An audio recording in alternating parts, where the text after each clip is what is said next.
Boa noite, pessoal. Vejo aqui que já temos alguns membros conectados. Eu vou aguardar mais uns 5 minutinhos aqui, para a gente aguardar o restante dos inscritos conectarem. Mas fiquem à vontade, a gente começa em breve.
Boa noite, pessoal. Tudo bem? Vi que mais alguns já conectaram conosco. A gente já está aí com 30 pessoas, em torno de 30 pessoas conectadas. O André até começou uma enquete aqui para gente de onde que o pessoal está assistindo. Então, fiquem de olho aí no chat, quem quiser ir trocando algumas ideias. Eu vou começar abrindo um pouquinho o evento aqui, falando um pouquinho sobre o PMI Santa Catarina. Então, imagino aí que a maioria... Hoje a gente está com um evento aberto, então a gente deve ter aí membros, não membros, estudantes de todos os lugares. Normalmente o pessoal que conhece aqui PMI remete aí ao PMBOK, às certificações. Hoje a gente tem o prazer de ter um palestrante que tem 2 certificações PMI. Então, o André, ele tem a certificação PMP e a RMP de riscos. Depois eu abro um pouquinho para ele falar um pouquinho sobre a experiência dele. E hoje, como a gente tem comentado aqui no chat, o PMI Santa Catarina, né? Desculpe, não me apresentei, eu me chamo Mirella, eu sou voluntária no chapter aqui de Santa Catarina, na área de desenvolvimento profissional.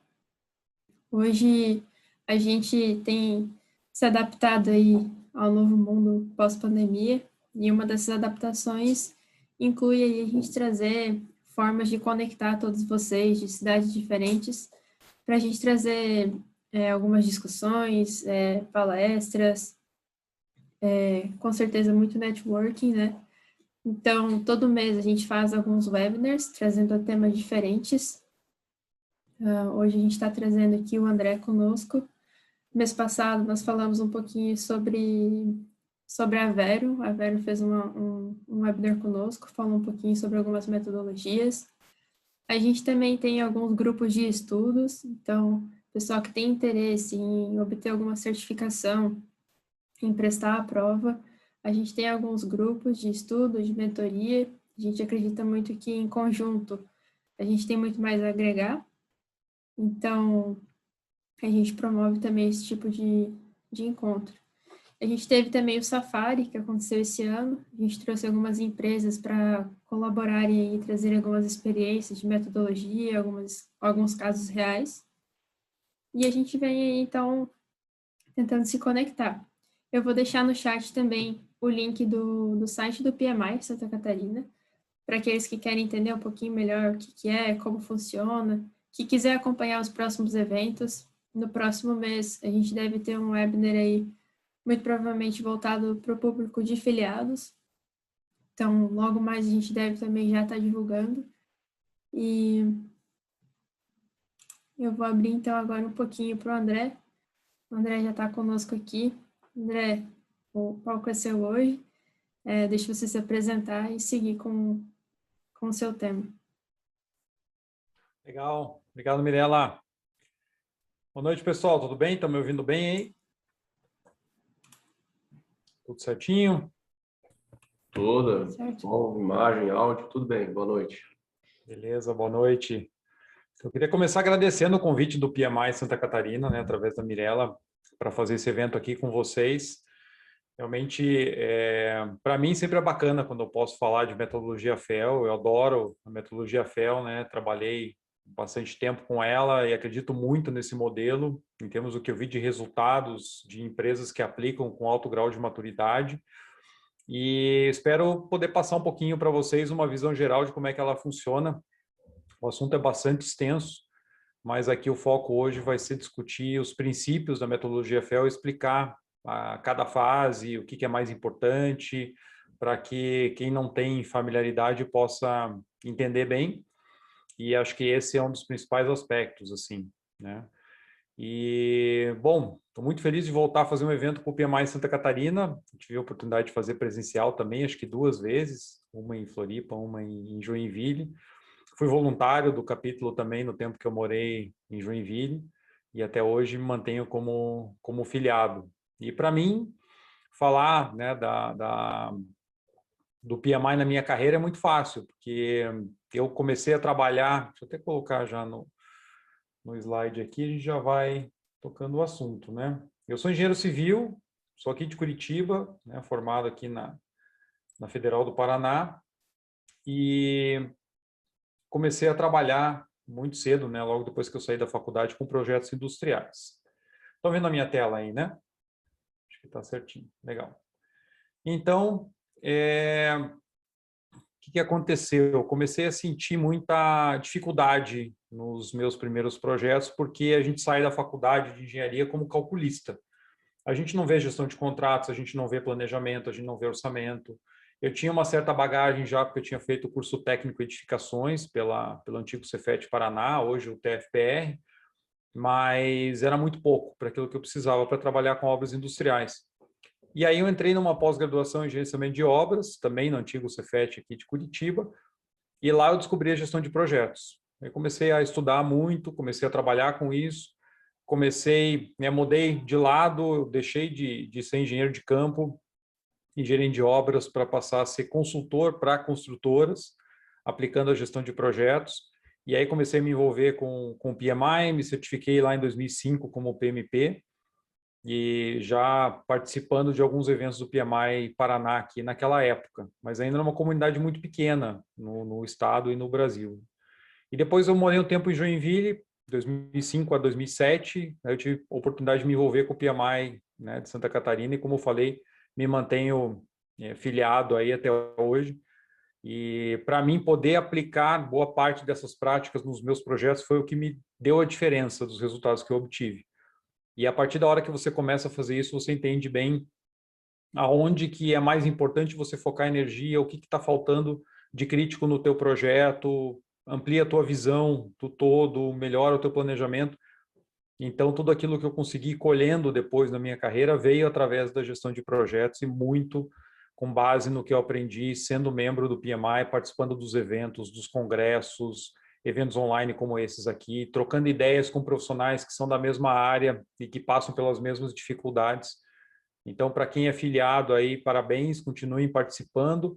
Para quem não é, não deixe de se filiar, né? Acho que ajuda muito no nosso desenvolvimento profissional e também ajuda na contribuição para a comunidade, que é um pouco o que a gente está fazendo aqui hoje também, né? Poder trazer aspectos muito importantes para a discussão.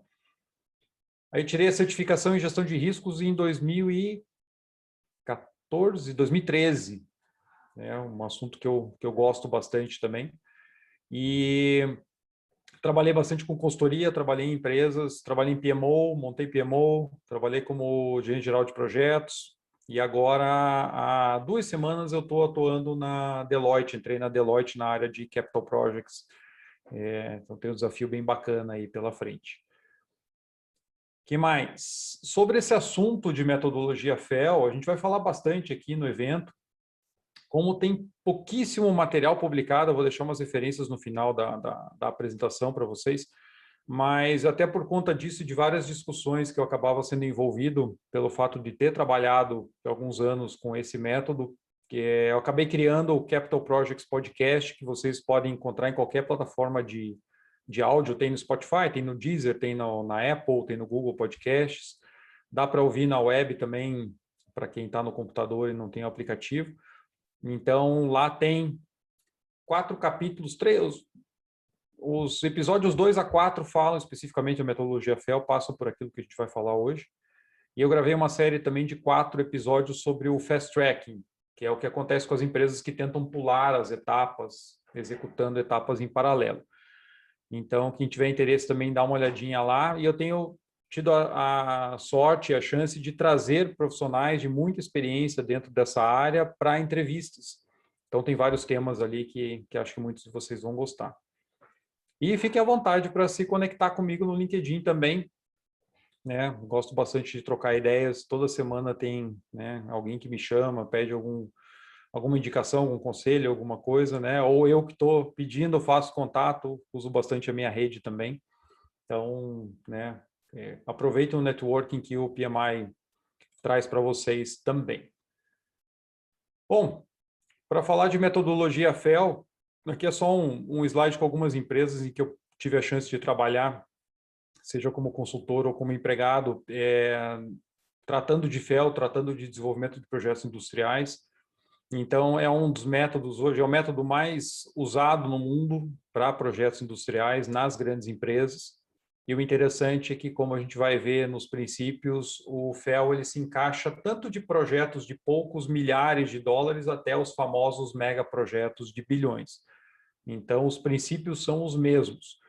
O que você modula dentro do FEL, naturalmente, é a complexidade e a quantidade de informações e documentos que você vai gerar para planejar e preparar bem esse projeto para execução de maneira coordenada, de maneira alinhada com o seu tamanho, o seu grau de complexidade. Então, é claro que fazer um FEL de um projeto pequeno é algo extremamente rápido e funciona super bem, e fazer um FEL de um megaprojeto, fases de FEL 2 e FEL 3, naturalmente, é muito difícil que você demore menos que 3 a 4 anos para um projeto aí de bilhão para cima.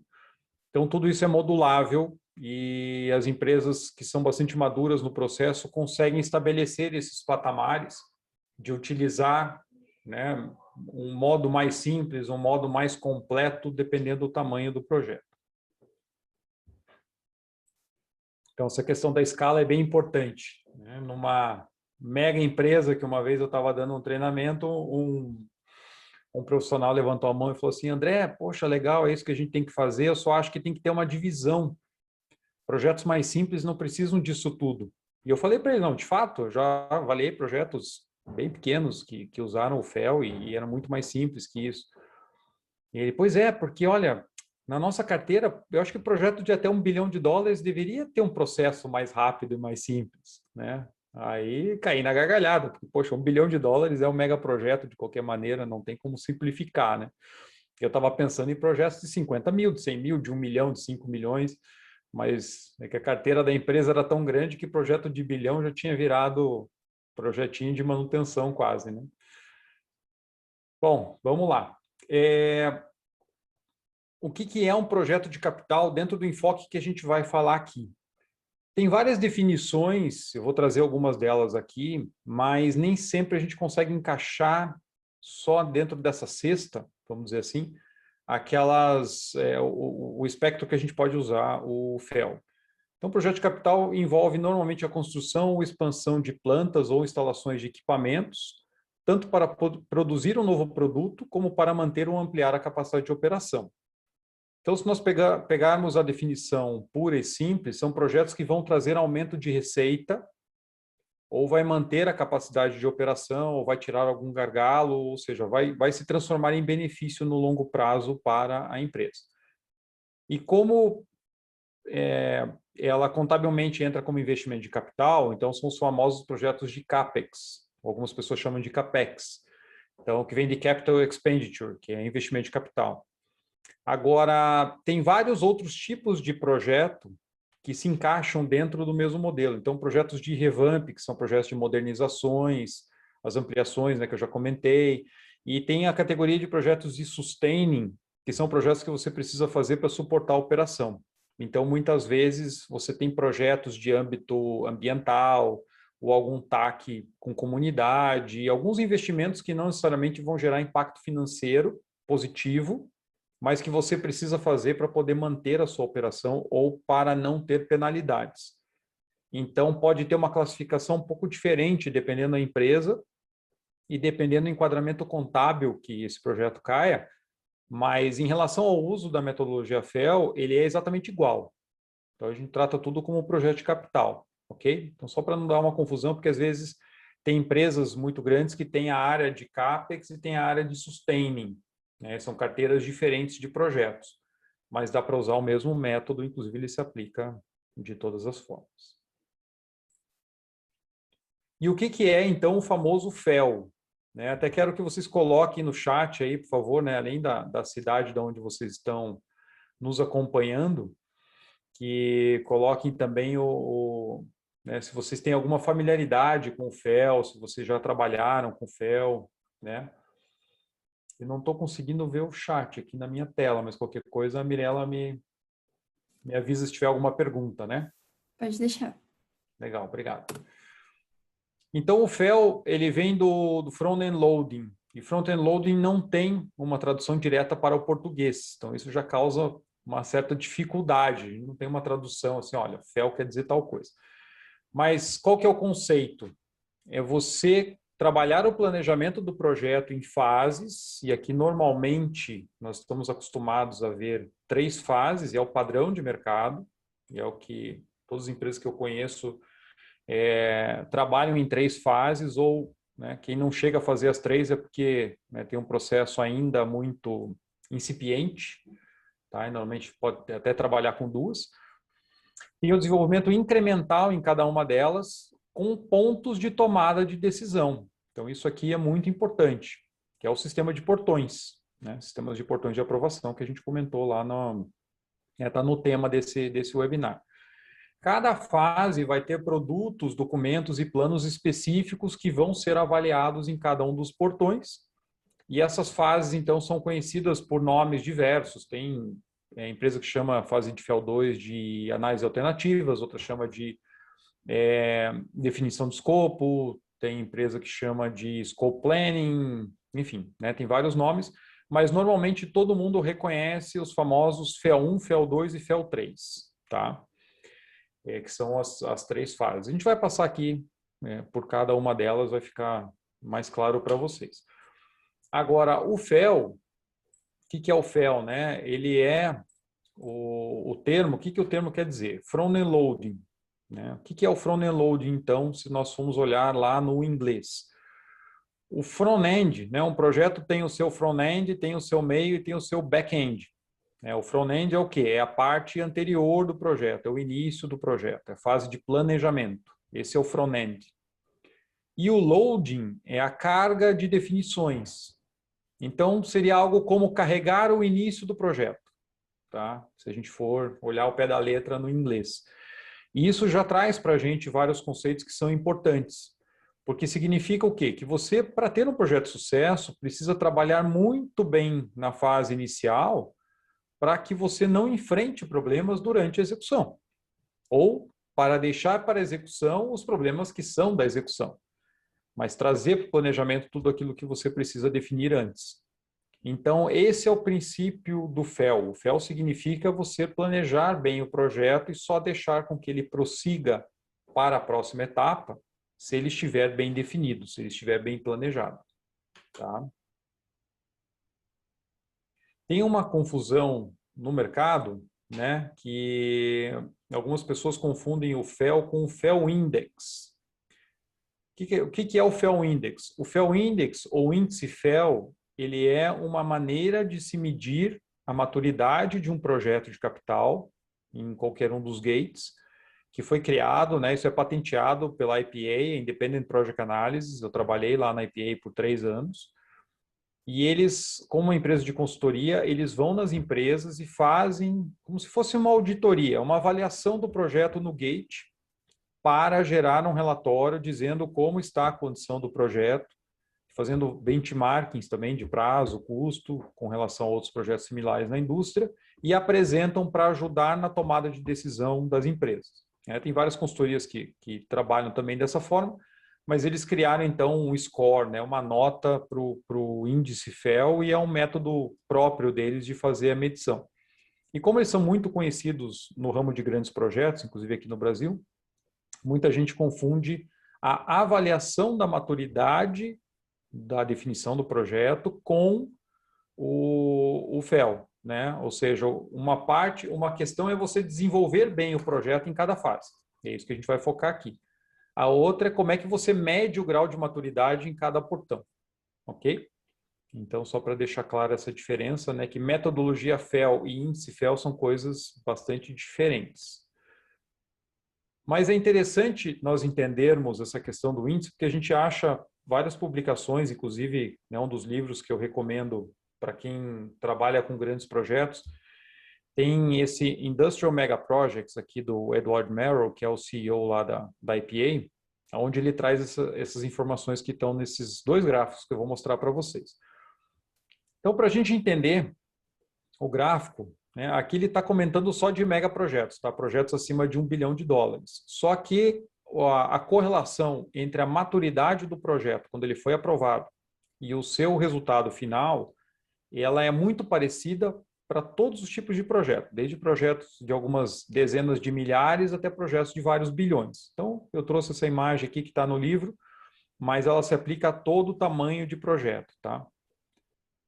Aqui embaixo, no eixo horizontal, nós temos o grau de maturidade, que é aquele FEL Index, ou índice FEL. Isso quer dizer o quê? Quanto mais para a esquerda do gráfico aqui, ó, no BEST, no azulzinho, o projeto estiver, mais bem definido ele está, mais bem planejado ele está. E quanto mais para a direita, aqui no screening, mais pobre está o planejamento do projeto. Ok? Então, esse é o primeiro eixo. No eixo vertical, nós temos aqui nesse gráfico desvio de custo, onde o zero quer dizer o seguinte, o projeto terminou dentro do custo aprovado. Ok? Essa linha aqui do meio é a média da indústria, pegando projetos de várias indústrias diferentes e comparando como que foi o custo desse projeto ao final dele comparado com o custo aprovado. E aí você só tira o efeito da inflação, o resto está tudo dentro do orçamento. Então vocês podem ver que tem uma correlação muito clara. Essa aqui é uma amostra de mais de 350 megaprojetos, mas o banco de dados da IPA tem acho que mais de 20 mil hoje. Projetos que foram aprovados aqui no BEST conseguiram terminar dentro do orçamento. E você falando isso para megaprojetos é um negócio absurdamente difícil, né? Agora, a maioria dos projetos na indústria acaba estando aqui perto da faixa FAIR, que é o regular, tá? Essa faixa regular chega perto de 30% de desvio, ok? E aqui nós temos essa faixa, que é o desvio padrão. Ou seja, em torno de 65% da amostra, falando, né, de maneira mais grosseira, está dentro desse intervalo aqui. Então, não é incomum um projeto terminar lá com 60% de estouro de custo. Se ele estiver na faixa regular, que, como eu falei, normalmente os projetos aí, no geral, se a gente for tirar uma média, eles vão cair no regular. Então, por que eu estou mostrando isso? Porque a aderência às boas práticas, ela pode ser mostrada, né, o impacto dessa aderência ou falta de, nos resultados finais dos projetos de maneira quantitativa. Então, a gente consegue, né, demonstrar o valor das boas práticas de gestão de projetos. E isso, como tantas outras pesquisas, nós vemos no mercado em relação aos projetos que nós trabalhamos, né? Não é só esse tipo de pesquisa aqui que traz esse resultado. E aqui, se nós olharmos nesse outro gráfico, desvio de cronograma, também em percentual de tempo, nossa, agora errei feio na linha aqui. Nós vemos que os projetos mais bem planejados ainda ficaram com uma faixa aqui entre 5% e 10% de desvio de cronograma. Então, olha o desafio de trabalhar com projetos maiores. Agora, projetos aqui na faixa FAIR, né, no regular, na média 30%, podendo chegar em torno de 50% de desvio de cronograma. Quando a gente fala de 50% de desvio do cronograma em um megaprojeto, a gente está falando tranquilamente em pelo menos 1 ano e meio de atraso. Então, imagine, se você tem um projeto que não está muito maduro para ser aprovado para execução, e no final das contas, você entrega ele 30%, com 30% de atraso, e com, como nós vimos aqui, também em torno de 20%, 30% de desvio de custo, quando você joga isso na sua análise financeira, você vai ver que você acabou, né, matando o resultado do projeto. Agora, não é só isso que acontece. Um outro problema sério da baixa aderência às boas práticas durante a fase de definição é uma planta que opera mal. Então, você gera menos valor também. A gente vai chegar lá. Bom, falando um pouquinho do sistema de portões, então. Você precisa desenvolver bem o projeto, fazer com que ele ganhe maturidade ao longo dessa fase de planejamento, que muitas vezes a gente chama de fase de definição. Mas, como são projetos complexos, são projetos longos, são projetos de investimentos importantes, você não consegue ter um projeto numa, como é que a gente pode dizer? Numa relação 100% preditiva. Ou seja, você quando chega lá num FEA1, numa análise de negócio, você já não tem condições de já sair planejando o projeto de maneira detalhada para entrar para a execução. Porque você tem muitas variáveis ainda para estudar, você tem todo estudo de engenharia para fazer, então você tem poucas informações. O que a gente faz com isso? Vocês devem estar acostumados a ver lá o planejamento em ondas sucessivas, o próprio PMBOK traz isso. É você desenvolver, então, em estágios. Você quebra o projeto em etapas E aí vai trabalhando cada etapa, ganhando cada vez mais elementos, mais definições, mais estudos, para que você só avance para a execução, que é a fase onde você gasta mais dinheiro, quando você de fato está com o projeto, né, com um grau de maturidade adequado para isso. E aí, como é que eu garanto que eu estou realmente fazendo as etapas? Para que você tenha disciplina para seguir nessa elaboração progressiva, você precisa ter pontos de controle que realmente façam a função de avaliar a maturidade e de fazer a gestão de portfólio. Porque senão o projeto já começa a atropelar um estudo no outro e quando você vê, você já está muito comprometido com aquele empreendimento e nem decidiu ainda se de fato vai executá-lo.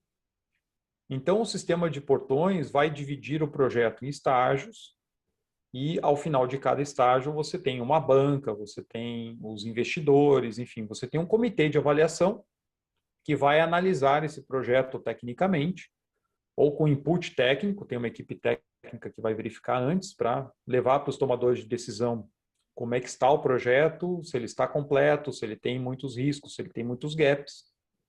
E aí os tomadores de decisão vão avaliar não só as questões técnicas do projeto, como também questões de estratégia, de mercado, enfim, se aquele projeto continua sendo adequado para a carteira, fazendo a gestão de portfólio.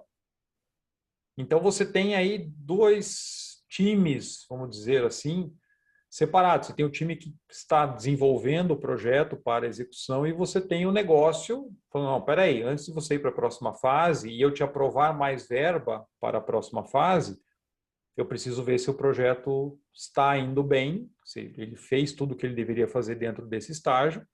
E a gente tem que dar uma parada e olhar mercado também, e rever a avaliação econômica, a viabilidade, etc., para ver se a gente vai para frente. Então, esse é o funcionamento maduro de um sistema de portões. E como eu tenho falado aqui, né, um portão tem que ser de fato um portão. Porque se ele tiver só desenhado no processo e for um portão onde qualquer projeto passa, isso muito rapidamente é percebido pela equipe e pela própria pressão de prazo que os próprios executivos colocam, o projeto acaba passando de qualquer jeito. Não dá tempo de fazer tudo o que é necessário, o projeto chega num grau de maturidade inadequado no portão, ele é aprovado do mesmo jeito e aí vai embora. Então a empresa não consegue ganhar maturidade e dessa forma ela acaba pagando preço lá na frente com aqueles desvios que nós já comentamos. Pessoal, até aqui tudo tranquilo? Tudo bem, André. O pessoal deu uma comentada aqui. A gente tem algumas pessoas que não conheciam o método FEL. Temos algumas pessoas que conheceram e estão trabalhando, ou já trabalharam também. Então, a gente tem um público mesclado aí hoje. Legal, maravilha. Isso é bom a gente saber, né, ter uma ideia da turma, porque assim, se você nunca mexeu com FEL, a sua empresa não mexe com FEL, você vai ver que você aplica esses conceitos aqui da mesma forma, porque é um processo de planejamento de projetos que tem a mesma filosofia de todos, de pegar cada fase de FEL, eu posso aplicar o conceito de fases do PMI, devo fazer o planejamento da fase, o orçamento da fase, né, envolver as partes interessadas, enfim, fazer todo o processo que a gente está acostumado a ver ali. Então, casa super bem.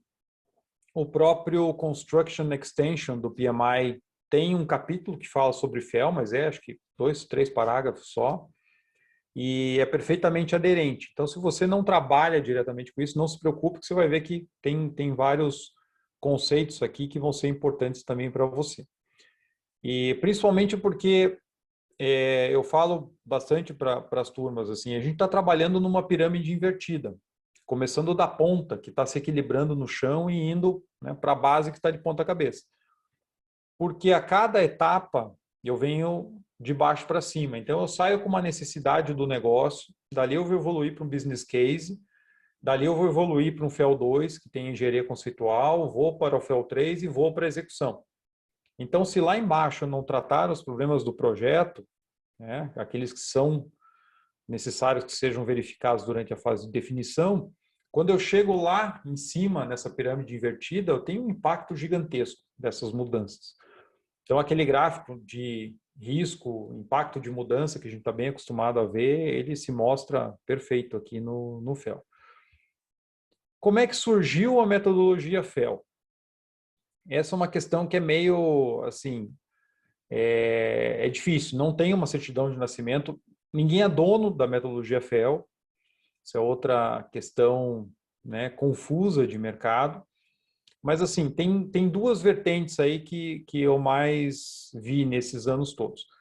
Uma vem do que está aqui na tela, que o Robert Cooper, ele desenhou um processo de desenvolvimento em estágios lá em 1990, voltado à indústria para novos produtos, que segue um modelo bastante parecido, ou seja, você tem uma fase de avaliação preliminar, depois, né, você tem uma investigação de negócio, você faz o desenvolvimento, faz teste de validação e aí você parte para a produção full e para mercado. E aí a cada etapa, né, entre cada uma das etapas, você tem os pontos de decisão que podem mudar o projeto, paralisar o projeto, mandar reciclar o projeto, matar o projeto.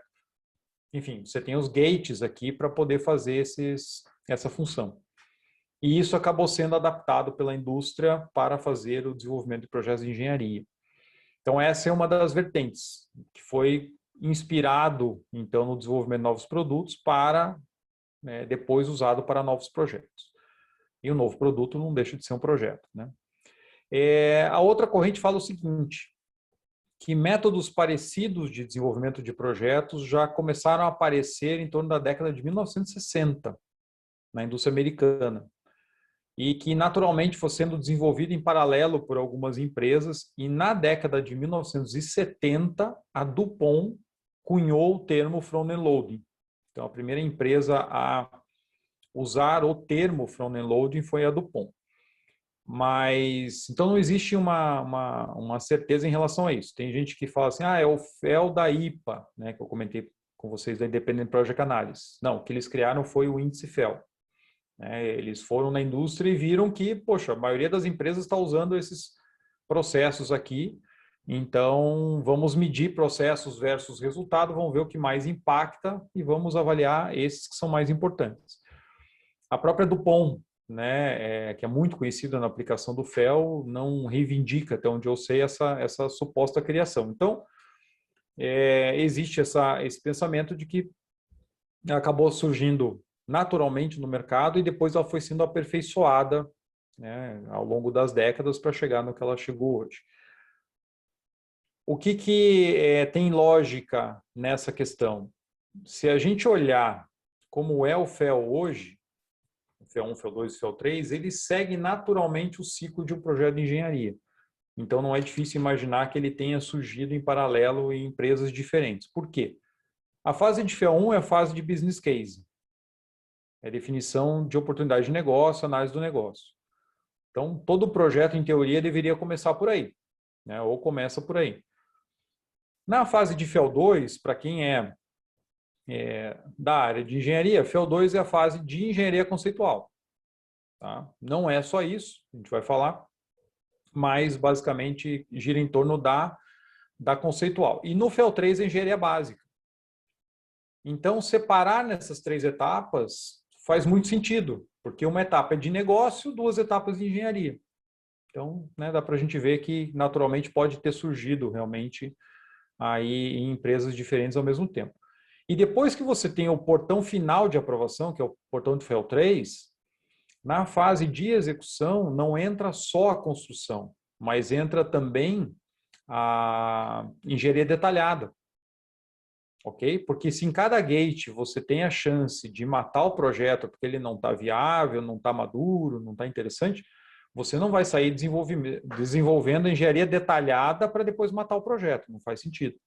Então, teu último gate para aprovação é o gate de FEL 3. Tá? Então, falando rapidamente de como é que ficou o processo, porque a gente vai entrar em cada fase dessas aqui. Então, o FEL 1 é quando o negócio identifica a oportunidade, explora essa oportunidade e termina, então, com a oportunidade identificada e como seria aqui um Project Charter. Ok? E aí passa para a equipe técnica no FEL 2. Então, viabilidade está ok, mercado está ok, comercial está fazendo pressão, poxa, precisamos aqui construir uma planta nova, etc, etc. Ou então fazer uma ampliação, melhorar uma linha, trocar uma tecnologia. E aí você começa o FEL2. FEL2 tem seleção de alternativas e desenvolvimento do escopo. A gente vai falar sobre isso. Então, é onde você define de fato o que tecnicamente o projeto vai ser e vai fazer. E aí fecha todos os produtos em torno do escopo desse projeto. Depois, o FEL3, você tem todo o planejamento detalhado para execução. Então, meu cronograma detalhado, orçamento detalhado, proposta de fornecedores, meu mapa de suprimentos, né, a engenharia básica, licenciamento ambiental, que já começa aqui atrás, né, no FEL2. Então, tudo isso para você terminar bem o FEL3. E aí, então, com o último gate de decisão, você vai para a execução, que pega engenharia detalhada, construção, comissionamento, tá? Até entregar a planta para a operação.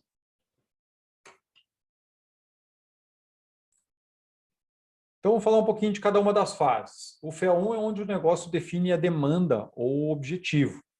E nesse caso aqui, como todo bom projeto, um fator crítico de sucesso é que o negócio consiga comunicar bem para a área técnica qual é o objetivo, quais são as necessidades. Porque um problema é que muitas vezes a ideia já sai formada muito cedo e de repente, tecnicamente, aquela opção nem é a melhor, nem é a mais interessante. Só que como a equipe técnica recebe aquela demanda, olha, amplia a planta X, duplica a linha de produto Y. Então o pessoal vai se abraçar naquilo e vai fazer. Agora, se você tiver uma participação maior nessa discussão e conseguir entender mais a necessidade, você vai poder trabalhar melhor o FEL2, que a gente vai comentar aí na sequência.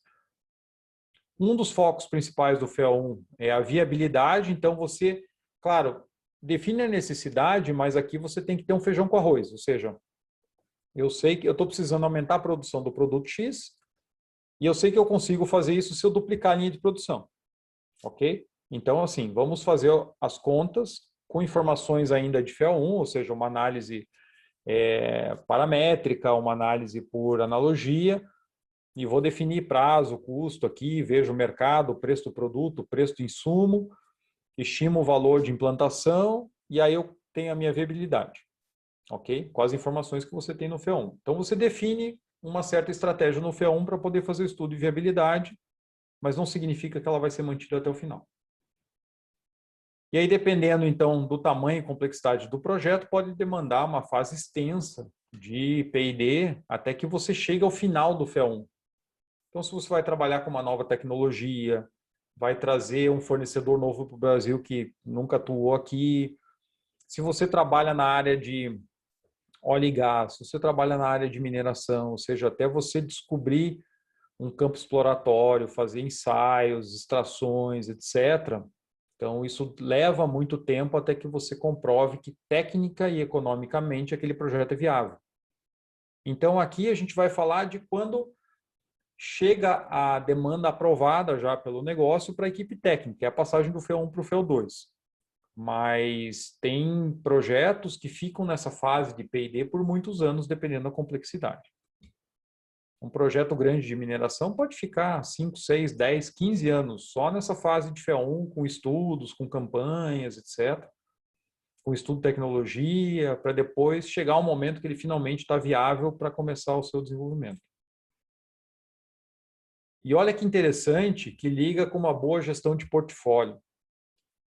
Ao final da fase de FEL1, as empresas com processos maduros, ou seja, aquelas que melhor aplicam o FEL na indústria, no mundo, não deixam passar 75% das oportunidades do FEL1 para o FEL2. Ok? Então, assim, de cada 4 propostas de projeto que chegam, 3 vão ficar no FEL1. Ou vão morrer, ou vão ser recicladas, ou vão ficar esperando, né? E só uma passa. Então, até queria que vocês colocassem no chat aí, depois eu vou dar uma olhada, né? Se é isso que acontece na carteira de vocês, mesmo que vocês não trabalhem com FEL, né? Apareceu uma demanda. Qual que é a chance dessa demanda ir adiante? Por mais, né, mal definida ou inviável que ela seja. Porque a gente, na prática, vê o contrário, né? Então, como está escrito ali embaixo, o portão de FEL1, na prática, acaba sendo o mais fraco de todos. Então, ou as empresas fazem muito bem ou fazem muito mal. Tá? E aí acaba deixando passar tudo e aí acaba enchendo o FEL2 de oportunidades ruins, que vai diminuir a qualidade do trabalho. Ok? Mas para uma boa gestão de portfólio, eu preciso começar a fazer o funil. Eu preciso segurar o projeto no FEL1, porque eu sempre vou ter menos capacidade do que recurso para poder fazer o projeto. E aí, quais são as principais entregas do FEL1? Então, como é que você, no portão de FEL1, o que você vai avaliar para ver se o projeto está adequado para seguir adiante ou não? Então, o business case tem que estar muito fundamentado, muito bem montado, estudo de mercado, de demanda, quais são os objetivos, se tem viabilidade, da onde a empresa vai tirar dinheiro para fazer. Então, tudo aquilo que realmente compõe o business case, de maneira estruturada, de maneira robusta. Eu cheguei a ver projeto em FEL3 que não tinha demanda confirmada. Então, assim, projeto grande, indo quase para a execução e o pessoal dizendo, não, tem mercado, né, vamos fazer, e não tinha. O projeto depois acabou morrendo. Então, é muito tarde para isso. Os critérios básicos de projeto que vão alimentar a engenharia. Então, como é que você vai desenvolver a sua engenharia? Quais são as informações preliminares? Que linhas que você deve seguir? Qual que é o grau de confiabilidade que você quer? Enfim, aquelas diretrizes básicas para você começar a desenvolver o projeto de engenharia. Para que eu possa definir custo, capacidade, viabilidade, mesmo que num aspecto bem preliminar, eu preciso ter um fluxograma de rota de processo. Então, eu sei qual que é o produto que eu vou produzir. Então, eu conheço o meu processo, eu vou fazer aqui uma rota preliminar para definir capacidade, tamanho, né, etc. Bem preliminar, tá, gente? Estamos falando de FEL1. Um pré-dimensionamento por estimativas análogas. Uma boa análise de riscos, claro que você vai fazer isso em todas as fases, mas aqui você está mais preocupado com questões de mercado, preço de insumo, preço do teu produto, quando o projeto estiver rodando, riscos ambientais, de repente você faz toda a parte de engenharia, não consegue licenciamento, então são riscos que afetam mais o negócio. Uma análise ambiental preliminar também, que muita gente acha que é exagero, poxa, eu estou lá no FEA1 e tal, mas ela é preliminar, por quê? Porque dependendo do impacto que você for causar nesse novo projeto, pode ser que seu processo de licenciamento seja extremamente longo. Ou então, pode até gerar uma inviabilidade de aprovação. Então, você não quer começar a colocar para frente uma oportunidade, principalmente se você vê que o mercado tem demanda, você precisa atender. E aí, quer velocidade e vai colocar para frente justamente uma oportunidade que ambientalmente tem mais risco de não conseguir licença ou de atrasar a licença, então isso já tem que fazer parte da tua tomada de decisão lá no começo. E um cronograma do FEL2 e um cronograma preliminar para as demais etapas. Então eu faço o planejamento do FEL2 até porque eu preciso ter aprovação do business para essa próxima etapa, preciso ter equipe, preciso ter orçamento para fazer os estudos. Então, aquele princípio de ondas sucessivas. Eu estou olhando em mais detalhe a próxima fase e as outras estão macro. Ok? Não é que eu não planejo as outras também, mas as outras estão macro para poder atender, né, entender o todo. Até aqui tranquilo?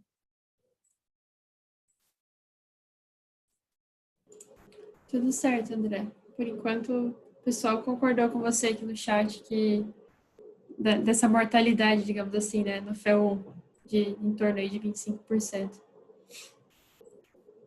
Até digo para vocês que de cada 4 projetos que começam no FEL1, 6 passam para o FEL2, né? Os projetos começam a brotar de tudo que é lado. Então, em vez de a gente ter um funil, a gente tem, né, é o contrário. Entra um projeto e se multiplica por 3, 4 lá depois. Bom, vamos para a nossa fase de FEL2. A fase de FEL2 é considerada por muitos a fase mais importante na definição do projeto. E eu concordo plenamente com essa, né, com essa afirmação. Por quê? Porque é justamente a fase mais complexa, onde você tem uma transição muito grande, onde você pega uma necessidade do negócio, que às vezes nem o negócio direito sabe o que quer, e precisa transformar num escopo de engenharia. Então, é onde você tem a maior mudança no projeto em todo o ciclo de vida dele. É claro que na construção você vai transformar aqueles desenhos em um ativo físico, né? Tem uma baita transformação, mas assim, ele já está definido, detalhado e desenhado. Ele vai sair conforme o projeto, né? Espera-se, né? A gente faz projeto para isso. Mas aqui nós temos uma transformação de uma necessidade no escopo. Então é muito mais complexo. Você sai de algo intangível do negócio para transformar em algo que seja viável e tecnicamente possível. E aí nós vamos fazer o quê? Uma análise de alternativas para depois solucionar uma só. Então eu vou pegar do FEL1 aquela necessidade do negócio, mais aquela proposta já pré-definida, preliminar, de escopo, que foi usada para um pré-dimensionamento, e vou olhar, poxa, e se eu fizer isso, se eu fizer aquilo, se eu usar uma outra tecnologia de processo, se eu mexer um pouco na capacidade, se eu fizer uma ampliação da planta X, se eu fizer uma planta nova, ou seja, você trabalha opções que sejam, claro, que coerentes com aquele escopo, não é fazer por fazer, para que, de fato, você siga com a melhor opção, aquela que vai mais gerar valor para a empresa dentro daquilo que ela está realmente precisando. Isso se encaixa em todo o projeto? Não. De repente, você tem um projeto simples, que é a substituição de um determinado equipamento na tua linha de produção, e você já definiu por princípio que você não vai trocar o fornecedor, você não vai trocar a tecnologia, você só quer substituir o equipamento. Então, você não necessariamente vai avaliar a alternativa. O projeto é chegar, detalhar ali, comprar o equipamento, parar a linha, tirar o equipamento antigo e colocar o novo. Então, você não vai gastar tempo fazendo análise de alternativas. Mas para aqueles projetos que tiverem essa condição, realmente é uma etapa que agrega muito valor, porque é onde você consegue debater com o negócio que opção é melhor, se de repente muda um pouquinho aqui, um pouquinho ali nessa demanda, você consegue encaixar melhor, você tem uma eficiência melhor, e aproxima a equipe técnica do business. Isso que, se o pessoal participar, se tiver uma integração de fato, se essas pessoas estiverem participando, quem precisa. E aí você ganha realmente em discussão e entendimento do projeto nessa análise alternativa. Tá?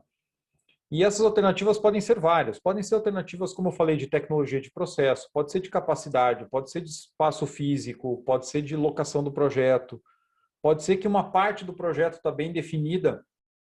Olha, meu processo é esse aqui, eu não vou mudar, vou usar, inclusive, os mesmos fornecedores e tal, beleza. Só que, de repente, na parte logística, na parte de infraestrutura, na parte de utilidades, pode ser que você tenha opções diferentes. Então, você trabalha alternativas para todos os trade-offs que você tem no teu projeto, que são relevantes para isso. Ok? E aí você finalmente define o escopo final e congela esse escopo. Esse é um ponto super crítico do FEL2. O escopo precisa sair congelado do FEL2. Eu já vou falar um pouquinho mais sobre isso, que esse é um tema que normalmente dá muita polêmica. Para um bom aproveitamento da equipe, da fase de definição, o time principal que vai gerir o projeto até o final, ele deve ser formado no começo do FEL2 e levar o projeto até a operação. Esse é o melhor arranjo que você pode ter, porque aí você não tem perda de informação entre fases, que acontece muito. Mas é um desafio, porque tem várias empresas que têm as fases de FEL1 e FEL2 com o negócio, com a operação, e aí FEL3 execução com o time de projetos. Tem empresas que fazem FEL1 em uma área, FEL2 e FEL3 em outra área e execução em outra área. Então, a cada interface dessa, você perde muita informação. Por mais que você tente fazer a transição, de trazer profissionais que vão assumir, já participar do projeto antes, mas quem vai assumir depois não está mandando na fase anterior, não necessariamente vai concordar com tudo que está sendo feito. Mas o problema maior até não é esse, é que quem está ali participando para receber lá na frente, normalmente tem outras atribuições também. E aí não vai dedicar muito tempo ao projeto, porque não consegue. E aí quando ele recebe, tem uma perda grande de informação, mudanças vão acabar acontecendo, Aí quem entregou o projeto antes reclama, né? Então o FEL 2 reclama que o FEL 3 mudou o projeto, que não foi aquilo que recebeu. O FEL 3 reclama que recebeu do FEL 2 o projeto muito pobre, que foi obrigado a mexer. Então fica um conflito muito grande, por mais que você tente, né, trazer profissionais das duas áreas e trabalhar em conjunto e tal, dificilmente funciona. Tá? Mas existem barreiras organizacionais importantes aí que várias empresas não conseguem transpor. Mexe muito na organização. E aí, olhem que interessante o funil de novo. Dos projetos que passaram do FEL 1 para o FEL 2, metade deles não passam para o FEL 3. Porque estudando melhor o projeto, né, levantando todo o escopo, revisando viabilidade, por várias razões, você viu que, poxa, o projeto não é uma oportunidade tão boa assim. E, principalmente, para uma boa gestão de portfólio, olha, eu tenho outros projetos que são melhores que esse para fazer agora. E aí você para, engaveta, recicla, cancela o projeto, ele não passa. Então, se eu sair com 8 projetos lá de FEL 1, eu vou chegar no FEL 3 com um projeto. Mas isso, como eu falei, em empresas maduras que aplicam muito bem e que fazem, além de um bom FEL, uma boa gestão de portfólio. E aí a tua chance de sucesso aumenta muito. Não é que você está fazendo poucos projetos, é que você está avaliando muitas oportunidades, mas realmente só foca naquelas que são melhores. Um outro problema que atrapalha muito, como até vocês já comentaram aí, como a Milena comentou, é esses projetos que ficam caindo de paraquedas. Então, você fez estudo no FEL 1, poxa, a ideia é super boa, mas a viabilidade não está boa. O que você faz? Ao invés de estudar ele melhor no FEL 1, você faz o quê? Joga para o FEL 2 para ver se o FEL 2 arredonda o projeto. E aí o FEL 2 não consegue. Né? E às vezes, né, é raro, mas acontece muito, a empresa, né, o projeto não está viável no FEL 2, ela joga o projeto para o FEL 3 para ver se o FEL 3 consegue dar jeito no projeto. Então, olha o consumo de recursos, olha o dinheiro jogado fora e olha o custo de oportunidade que você está incorrendo, porque você está deixando de fazer boas oportunidades para poder investir em projetos ruins, que depois, no final do FEL 3, você vai acabar matando eles do mesmo jeito. E aí uma dica para vocês, o projeto, normalmente, o custo dele ele vai aumentar do FEL 1 até o FEL 3. Porque quanto mais você estuda, mais escopo você descobre que tem que fazer, isso vai para o custo, vai para o cronograma. Então, se ele não está com uma boa viabilidade no FEL 1, ele não vai chegar melhor no FEL 2 e no FEL 3. Então, arrume o projeto no FEL 1 antes de jogar para frente. Porque você só vai tirar foco da tua equipe e vai produzir, né, aquele projeto que é bom, que a equipe deveria focar, ela vai estar dividida em vários outros, e aquele projeto bom vai ser mal definido e vai ter maus resultados. As principais entregas de FEL 2. Avaliação de alternativas, como eu falei, escolha e definição da única que vai ser implantada. Aí a declaração do escopo do projeto, mais detalhada, com base em tudo aquilo que você definiu nessa fase. Engenharia conceitual, congelada, validada, com fluxograma de rota de processo congelado. O fluxograma não pode mudar no FEL 3. Né? O FEL 3 já é a básica, então o fluxograma tem que estar batido o martelo aqui. Os diagramas, né, os Hidden Material Balances, né, de energia e massa, os fluxogramas de utilidades, os PNIDs preliminares, que são os diagramas de tubulação e instrumentação. Esses sim são preliminares, que são detalhados na básica, né? Então, veja, uma conceitual bem completa. E aí, informações básicas para engenharia. Sondagem, topografia, restrições locais, como é que vai ser a logística para a própria obra, etc. Alguns outros pontos interessantes aqui, né? Que eu falei para vocês. O escopo precisa estar congelado no FEL 2. E aí muita gente não entende ou, né, acha que é exagero. Mas congelado não é detalhado. O congelado é o seguinte, poxa, eu vou fazer uma planta nova. Ok, então vou precisar disso, daquilo, tal, rota de processo, equipamentos, beleza. Aí eu sei que eu vou precisar para essa operação mais ou menos, sei lá, 100 pessoas por turno. Então eu preciso de vestiário, eu preciso de refeitório para 100 pessoas. Então se o vestiário vai ter 50, 60, 70 metros quadrados, o refeitório vai ter 200, 300, 400 metros quadrados, eu não sei ainda ao certo. Mas, por analogia, eu faço um pré-dimensionamento e depois na minha básica isso vai ter um detalhamento melhor. Ok? E isso já aparece no meu cronograma e aparece no meu orçamento.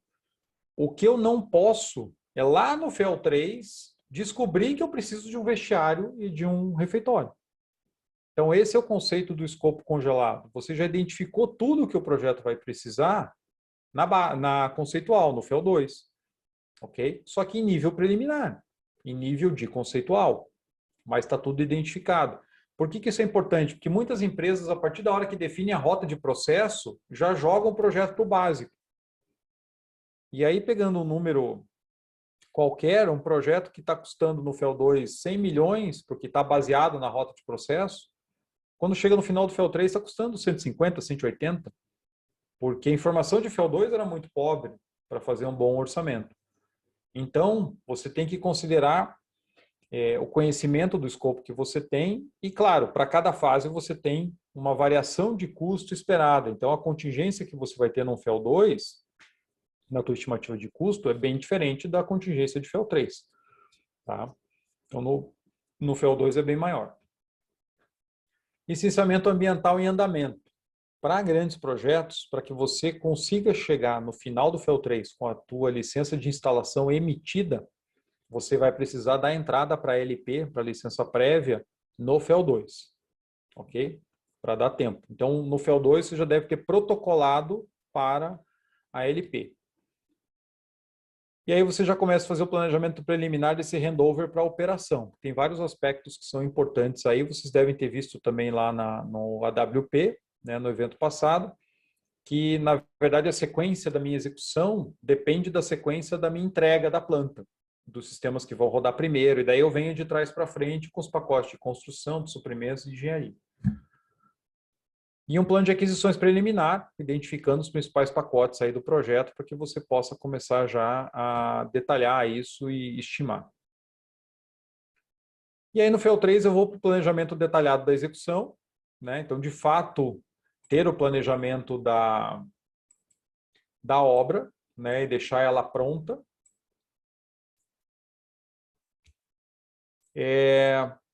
A licença ambiental obtida.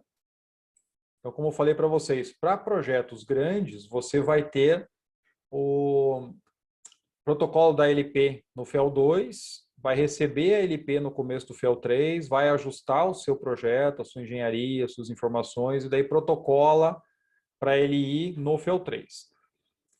Para projetos de porte pequeno e médio, você chega no final do FEL 3 com a LI na mão. Para mega projetos é muito difícil, porque são processos muito longos. Então, daí a boa prática é você já ter protocolado para ele ir até o final do FEL 3 e você vai receber a licença enquanto estiver fazendo o detalhado. Tá? Então, para mega projetos, é um pouquinho diferente. Pacotes de aquisições definidos, você vai já sair cotando. Propostas firmes dos principais fornecedores, porque você tem a tua estimativa, mas se você vai lá, aprova, vou pedir aqui 30 milhões para aprovar o meu projeto, a execução. E aí, quando você vai a mercado, o projeto custa 42. Poxa, o que aconteceu? Então, se você não trabalha numa estatal, né, se trabalha numa empresa privada que pode ir a mercado, pegar cotações firmes antes de definir se o projeto vai seguir ou não, então você deve buscar propostas firmes dos fornecedores para ver se a sua estimativa está adequada. E aí trabalhar muito bem os riscos de execução, para ver se realmente o projeto está pronto para seguir. Isso é um outro ponto que dá discussão, porque assim, muita gente acha que pelo fato de ter uma empreiteira, uma contratada, uma EPCista fazendo a obra, eu não preciso fazer um bom planejamento no FEL 3. Mas é justamente o inverso, porque assim, eu não posso ficar 100% na mão do meu fornecedor. Eu preciso saber se é possível fazer naquele prazo, se as etapas fazem sentido, se o sequenciamento está correto, porque depois eu consigo gerenciar muito melhor a execução. E já resolver problemas de execução na fase de planejamento, que é para isso que a gente planeja. Né? E olha que interessante, no final do FEL 3 você não quer matar projeto. Porque, poxa, você fez engenharia básica, você tirou a tua licença ambiental, você não quer ficar matando o projeto. Então, a grande pergunta do FEL 3 é: o projeto está pronto para seguir para a execução? Porque a viabilidade você já comprovou lá até o FEL 2. É claro que no FEL 3 você vai rever viabilidade, o mercado mudou, o preço mudou, né? Mas se ele passou robusto no FEL 2, ele só vai morrer no FEL 3 se realmente tiver uma virada de mercado ou uma mudança de estratégia da empresa. E não porque o projeto deu um salto de custo, porque ele estava mal definido, ele estava mal planejado. Então, você tem que realmente apertar o funil nas etapas anteriores. E, infelizmente, pouco disso acontece na prática. E aí, ó, agora eu estou conseguindo ver o chat aqui, né? Consigo ver a última. Propostas firmes considera cotado e valores negociados? Não necessariamente negociado. Não necessariamente negociado, mas é uma proposta que, assim, se eu assinar, o fornecedor vai ter que fazer. Você pode deixar para ganhar ainda aquele valor da negociação depois que o projeto for aprovado. Mas o que a gente quer evitar aqui é que você vá com uma estimativa muito baixa para pedir aprovação para o projeto e depois não consiga executar pela verba que foi liberada. Tá? E as principais entregas, então, de FEL 3, o planejamento detalhado da execução do projeto, como eu acabei de comentar, e aí não é só a planta, né? A logística, suprimentos, canteiro, interferências, o cronograma detalhado com recursos carregados, para você saber, poxa, que contingente de pessoas eu vou ter lá, se eu tenho funções muito específicas que eu preciso me preocupar. Ah, tem falta de soldador, de fiscal de solda, né? Na época do boom lá, Copa do Mundo, ou na época das grandes refinarias e tudo, faltavam profissionais, né? A engenharia básica finalizada, com os fluxogramas finais detalhados, os PNIDs aprovados, análise de riscos operacionais, né, o RASOP feito com base na básica, depois você vai refazer lá no detalhado com mais informações, mas é importante fazer na básica, porque mexe bastante na engenharia, então você vai fazer, vai ajustar, vai atualizar os quantitativos. Licenciamento ambiental concluído, se possível, como eu falei, se for projeto muito grande, pelo menos a LI já está protocolada, porque garante que você já incorporou na sua engenharia as condicionantes. Tá? Plano detalhado do handover para operação, plano de aquisições e aí, né, por diante. Tudo aquilo que você precisa para uma execução, né, rápida e boa, né, sem problemas. Quais são as vantagens de eu usar o FEL com o sistema de portões? Então, uma delas é disciplina.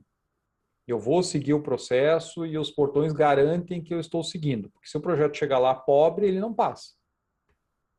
Governança, justamente pelos portões, pelo acompanhamento, a proximidade do negócio, não deixar o projeto passar se ele não estiver pronto. Aí garantindo um alinhamento entre negócio, equipe técnica, operação. E principalmente redução de riscos. Vocês viram nos gráficos ali que eu melhoro muito a performance daqueles projetos que são bem planejados. E isso é reduzir risco de execução. Eu vou evitar os problemas, eu vou ser muito mais assertivo nas estimativas e assim por diante. Então é um processo realmente muito robusto, ok? Para aplicação. Só que ele enfrenta ainda alguns mitos. E principalmente isso vem de empresas que não aplicam de maneira madura. Porque muito difícil você vai encontrar uma empresa que tem ótimos resultados com o FEL e que daí ainda acha que o processo é ruim. Né? Normalmente é o contrário, ela atribui o seu sucesso a justamente a disciplina na aplicação do FEL.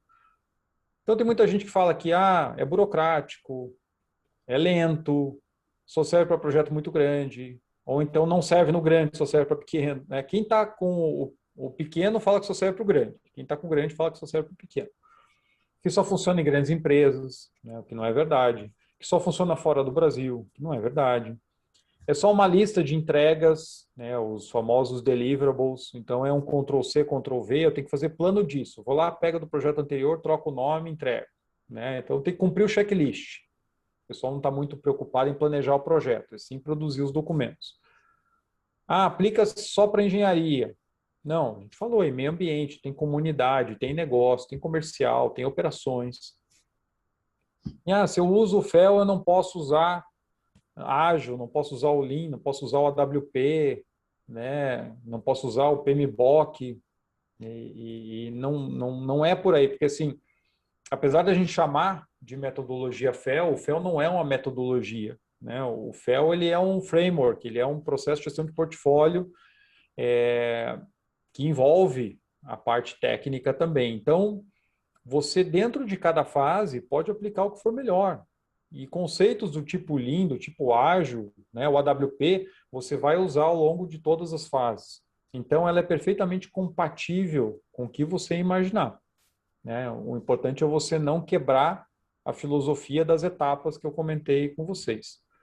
Então, por mais que sei que a gente tem vários profissionais aqui que nunca trabalharam com o FEL, você consegue identificar os principais gaps dos projetos se você vê, poxa, o que faltou em tal etapa.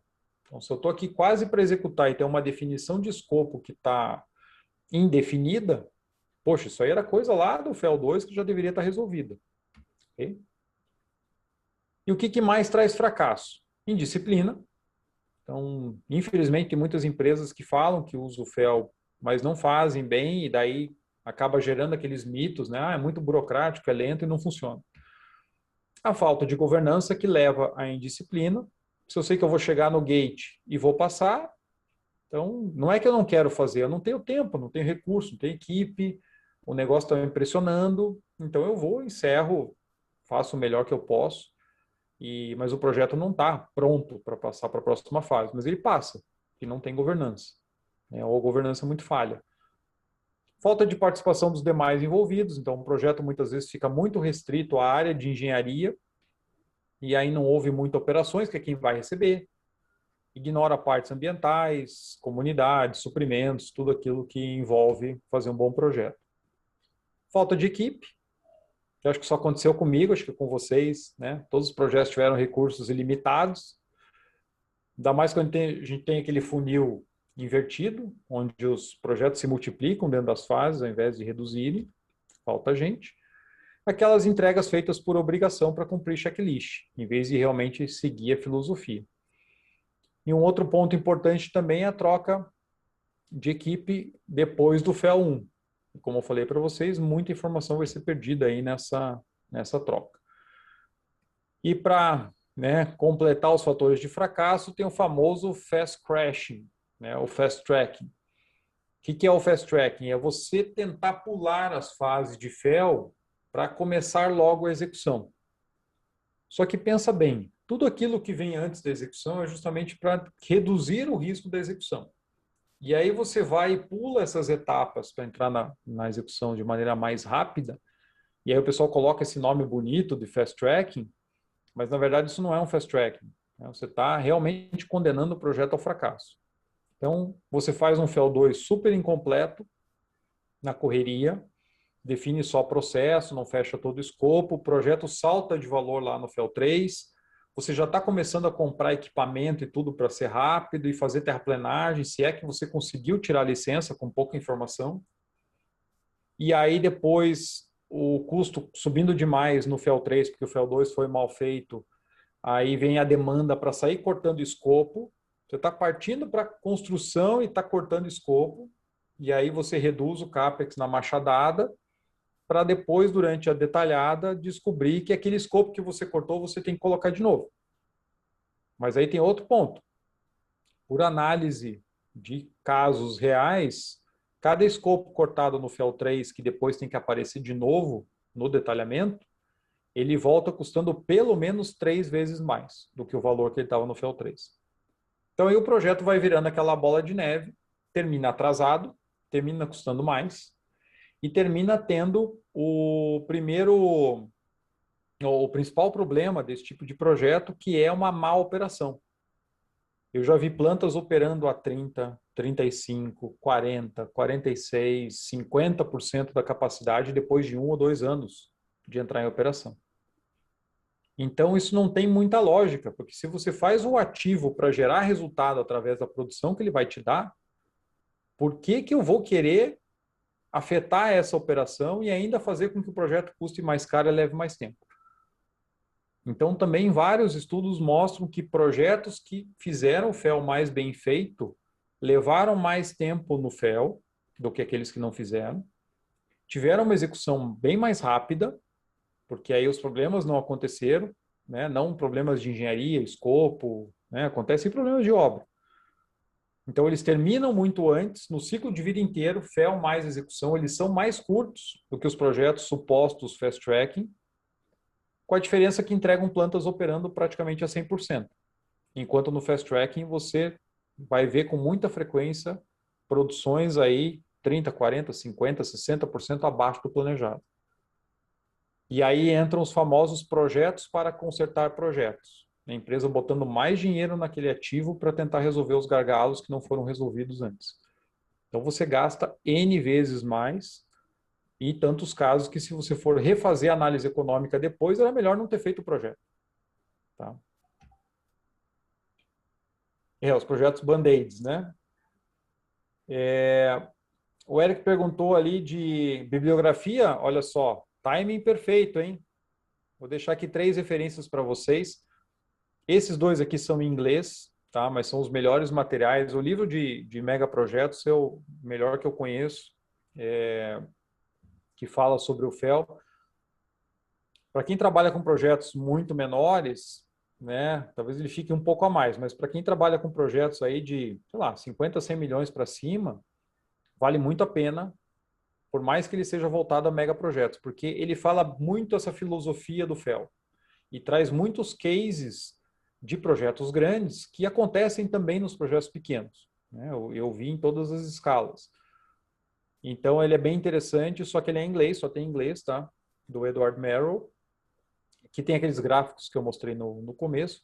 Tem outro do Paul Barshop, que ele é diretor de operações da IPA, da mesma consultoria, que ele tem um livro de Capital Projects que é voltado para o executivo, mas ele tem muito dos conceitos do FEL também.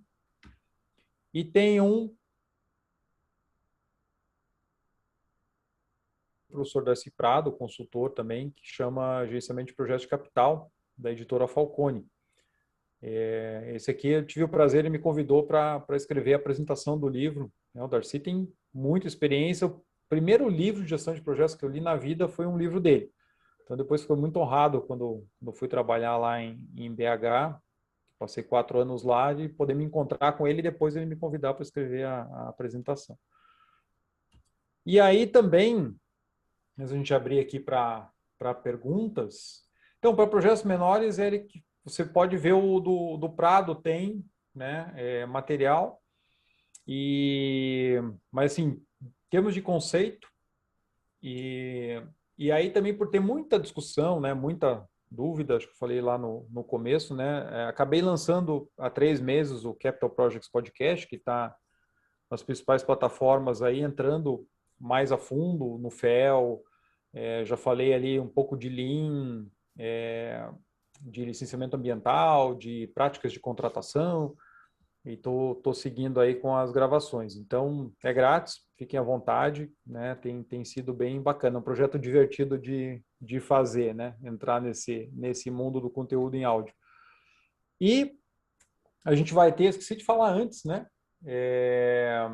A gente vai fazer um sorteio de um livro de gestão de contratos com empreiteiros, tá? Um livro meu da Pini, e eu estou lançando hoje um curso de metodologia FEL, né?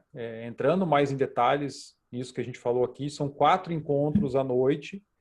Estou abrindo no Simpla, tá? Se vocês procurarem lá no Simpla ou depois quiserem mandar mensagem no LinkedIn, pedir o link.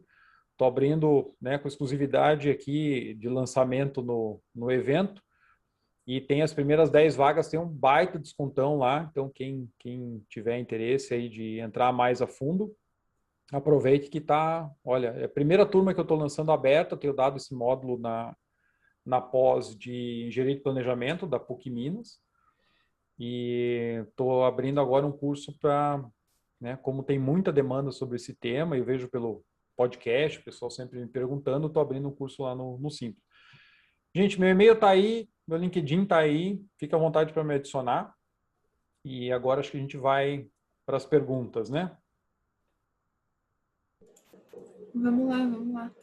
Pessoal, eu abro agora, quem tiver interesse de tirar dúvidas, trocar ideias, a gente fica à disposição. Até Eu acho que a gente passou batido uma pergunta aqui do Marcos Barbetti. Ele perguntou: entendo que esta metodologia poderia ser aplicada em projetos na área automotiva, correto? Correto, Marcos. Você pode aplicar em qualquer área, inclusive tem estudos do uso do FEL até para a área de TI, para a área de software, né? Mas depois, com a entrada do ágil, então, mudou muito essa dinâmica. Mas você aplica a qualquer, né, a qualquer tipo de projeto, tá?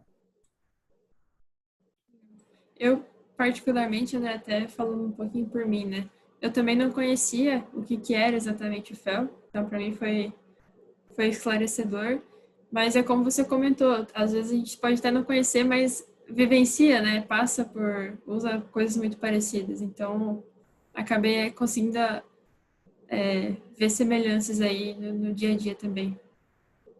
Muito bom. Legal. Maravilha. Estou vendo algumas mensagens aqui. O Túlio, colega de Vale. Legal. Vamos lá, gente. Quem mais? Pode abrir o microfone, podem botar no chat. E aí, André, tudo bem? Túlio, Opa, joia. parabéns aí pela brilhante apresentação. Maravilha. Obrigado. André, eu acho que é bacana também a gente, né, nesse momento da pandemia, ela trouxe vários impactos, aí, principalmente, né, em relação ao andamento dos projetos, tá? Seja em fornecedores, matéria-prima, ou seja, o processo foi todo impactado. Uhum. Queria ouvir um pouquinho a sua reflexão sobre como inserir, né, situações como essa, porque no momento nós temos essa pandemia, tá? E como inserir isso no nosso modelo FEL, né, projetos e por aí vai. Abraço. Valeu, obrigado. É uma excelente pergunta, né? É um tema que dominou, né, e continua dominando aí a gestão de projetos em geral. E para a parte de projetos industriais, os impactos foram muito significativos, porque você continua tendo muitas restrições de canteiro. Então, teve várias obras que o pessoal teve que fazer aquela desmobilização momentânea lá em março, quando as principais restrições começaram a aparecer.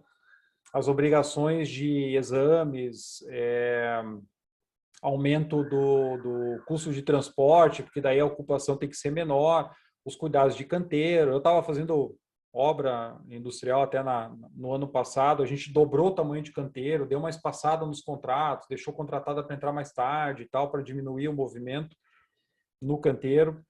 E tem um outro ponto que tem sido muito crítico e é mundial, que é a questão da cadeia de suprimentos. A gente tem um problema sério de aço, de cobre, de vários outros insumos, equipamentos e tudo, que está sofrendo ainda muito com a pandemia. Então, esse cenário continua de muita incerteza, os preços dispararam. Então, o que as empresas devem fazer num momento como esse, se estão com projetos no pipeline? Né? Aquilo que já está em execução, você muitas vezes vai ter que tratar pleito e ajuste desses contratos. E aquilo que está no FEL é trabalhar muito melhor a questão do orçamento, entender que o teu planejamento muitas vezes vai ter que ser dilatado por prazos de suprimentos, entender o risco, né? Poxa, qual que é o timing desse projeto? Esse projeto vai cair na fase de obra a partir do segundo semestre do ano que vem? Bom, então, de repente, se for isso, eu já posso considerar que até lá, né, se Deus quiser, todo mundo já vai estar vacinado, a pandemia já vai ter passado, eu posso colocar 5.000 pessoas no canteiro, não vai ter problema. Agora, se eu tenho um projeto para ter 400, 500, 600 pessoas em campo daqui a 2 meses, eu já tenho que me preocupar se, de fato, eu vou conseguir fazer isso, se eu vou conseguir controlar a saúde desse pessoal lá dentro, né, e uma série de coisas. Então, o FEL, né, se bem levado, ele trata bem dessas questões. Se você trouxer para dentro da análise, trabalhar essa análise de risco, trabalhar o planejamento para inserir esses inputs do mundo real de hoje. Hoje não adianta você achar que a gente tinha esperança, né, que os preços iam começar a cair a partir da hora que as indústrias voltassem, não sei o quê. Não, a demanda está vindo junto e continua fazendo subir. Então, cadeia de suprimentos sofrendo, mão de obra sofrendo, restrições de canteiro, isso ainda vai ficar por um tempo. Então, quem está em FEL, é melhor replanejar agora do que depois deixar para execução, né? Os impactos são bem maiores.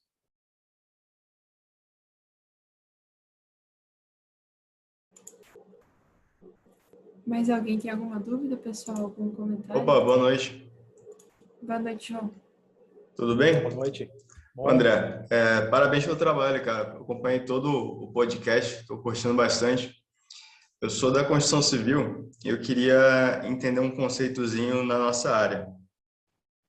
No FEL3, eu deveria ter entregue já, por exemplo, projeto executivo, todos os complementares e compatibilização?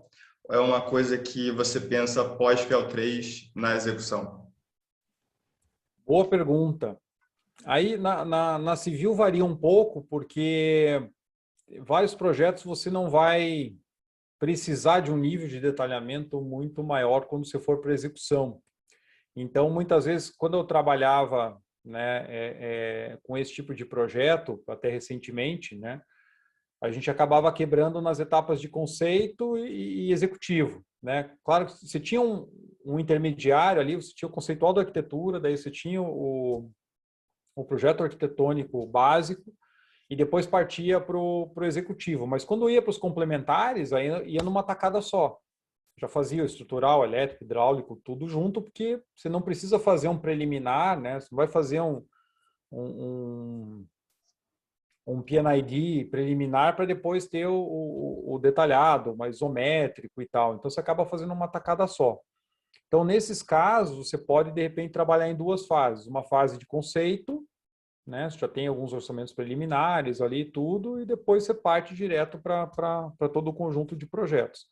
Depende muito da complexidade, tá? Que tem projetos que, principalmente na parte de montagem eletromecânica, que você tem um detalhado muito robusto, muito extenso, e aí não vale a pena você puxar isso para o FEL3. Então, por isso essa quebra, né? Legal, faz sentido. É mais ou menos nessa linha que eu sigo mesmo, de projetos um pouquinho mais complexos, e aí você tem um detalhamento que, às vezes, você não consegue esperar. Entendi. E outra coisa também que funciona. Então, por exemplo, a gente fazia, as últimas obras industriais que eu fiz eram armazéns para a área logística. Então, você fazia todo o detalhamento do projeto estrutural de civil, de fundações e blocos, e aí você tinha um pré-projeto do pré-moldado e tinha um pré-projeto da metálica de cobertura, né? Cobertura, fechamento lateral e tal. E aí, depois que você aprovava o projeto, e aí contratava os fornecedores, aí os fornecedores faziam seus projetos executivos, tá? Agora, eu podia naturalmente fazer o meu executivo antes, chegar para a empresa de pré-moldado e falar assim, ó, você vai fazer isso aqui. Só que a gente não via sentido, como era uma obra mais comum, de prateleira, de você como dono ir lá e dizer como o cara do pré-moldado tem que fazer. Então, você pega algumas informações, né, básicas com ele, define ali, compatibiliza com o teu projeto e depois o detalhado é ele que faz na fase de execução. Mas aí é por uma questão contratual e de você otimizar. Eu deixo para que ele use o método dele, que é o mais competitivo, e ele me entrega o projeto, eu valido o projeto, faço uma engenharia do proprietário, né, confiro cargas e tudo, mas deixo que ele faça o executivo durante a fase de execução mesmo.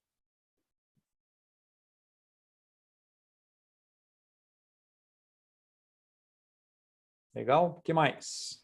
Boa noite, André. Tudo bom? Bom. Parabéns aí pela palestra. Eu acompanho seu trabalho aí também. De vez em quando acompanho seus podcasts quando eu posso. Parabéns à equipe do PMI-S aí.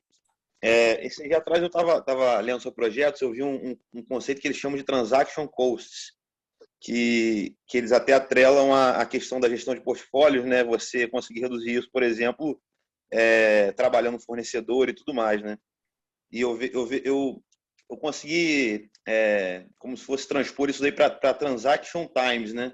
Eu vejo que, por exemplo, muitas vezes a empresa tem tempos ali de processo, por exemplo, a equipe de compras tem um SLA de atendimento junto com o time de engenharia, ou às vezes tem até um SLA, mas a gente já tem um histórico de, vamos dizer assim, estouro, né, de prazos ali de compras, que acabam prejudicando muito a parte de prazos ali dos projetos.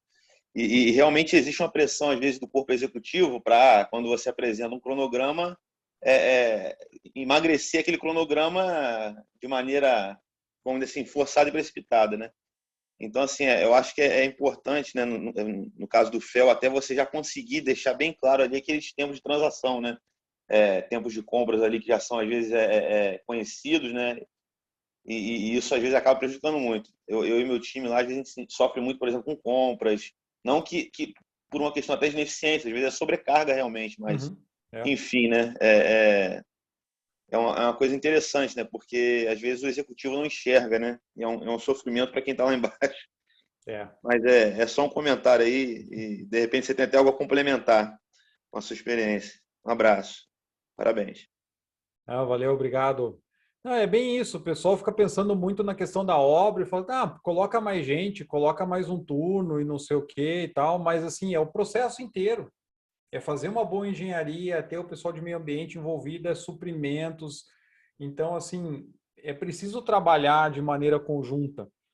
Então, até aquele mito de que o FEL é lento, que eu já comentei.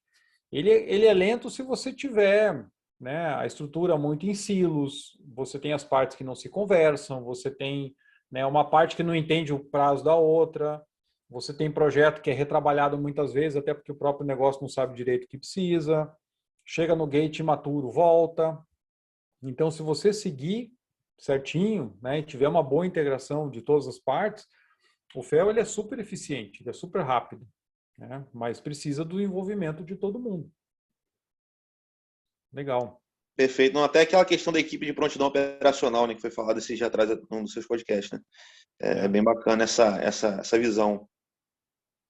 Encaixa muito nisso. Você traz a operação para dentro do projeto já desde o princípio, porque ele é o cliente e a gente vê muito conflito nessa parte. O pessoal de projeto não quer ouvir muito a operação porque vai vir cheio de demanda, né? E depois a operação não quer receber o projeto porque não atendeu, né, as demandas que eles precisavam. Então, dá muito conflito. Legal. A gente teve uma pergunta também do Thiago Albrecht. Ele perguntou: algum link técnico entre FEED e as fases do FEL? Deixa eu achar aqui.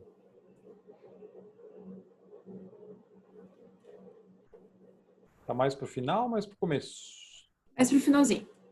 Perguntou ainda há pouco. Tá, entre o feed e as fases de FEL. Sim, Thiago. O problema é que o termo feed dá uma confusão, porque para quem você perguntar vai te responder alguma coisa diferente. Então, tem muita gente que considera o feed, né, o Front-End Engineering Design, como né, feed e FEL seriam a mesma coisa. Tem gente que fala que não, que o feed é engenharia dentro do FEL. Né, engenharia conceitual e engenharia básica. E tem gente que chama o feed do pré-detalhamento que você faz para confirmar quantitativo no final da base.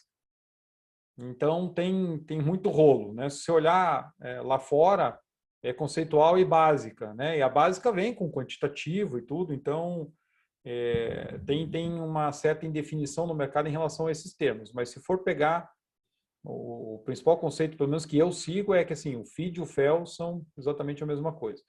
Tem o CII, né, o Construction Industry Institute, ele chama a fase de FEL de FEP, né, Front-End Planning, eu acho. Então, é a mesma coisa. Né? Algumas, claro, tem alguns conceitos um pouquinho diferentes, mas a filosofia é a mesma. Tá? Legal. Então, Bom, pessoal, eu queria não vamos agradecer em esquecer do primeiro nosso lugar no sorteio, isso. Queria agradecer você, mas também fazer o nosso sorteio aqui. Vamos lá. Deixa eu compartilhar minha tela, assim a gente faz ao vivo aqui. Deixa eu pegar o livro aqui. Vocês já conseguem ver, né, pessoal? Deixa eu abrir aqui também o chat para ir acompanhando vocês. Aí, legal. Então aqui, pessoal, a gente pegou um site para fazer o sorteio. Então, basicamente, eu pedi aqui para ele me retornar um nome dentre os nomes dos participantes que a gente teve hoje. Legal. Vamos lá, então, ver quem é o sortudo de hoje. Vamos lá. Emanuel de Brito. Tá aí o Emanuel? Emanuel, você está aí conosco? Tem que estar presente, senão a gente roda de novo. Eu na lista não estou vendo ele aqui, não. Não? Vamos lá. Vamos para o próximo, então. José Antônio Galvão. Presente. Opa! Beleza. José, faz Obrigada. contato comigo no LinkedIn. Vou te mandar, me passa o teu... Cadê? Aqui. Passa o teu endereço. Não é o livro de fel, né? Porque ainda não escrevi o meu. Tô falando no podcast que dá menos trabalho. Aqui, ó, como gerenciar contratos com empreiteiros, vou mandar para você aí um exemplar. Ok, muito obrigado. Parabéns pela palestra. Muito boa. Obrigado. Parabéns, José. Bom, pessoal, é isso. Eu queria agradecer mais uma vez, André, pelo seu tempo, pelo aprendizado que você conseguiu passar para nós hoje e a todos que ficaram aí conectados conosco até o final. Muito obrigado, pessoal. Obrigado a todos. Obrigado ao PMI mais uma vez pelo convite. Gente, estou à disposição. Fique à vontade para fazer contato. Valeu, pessoal.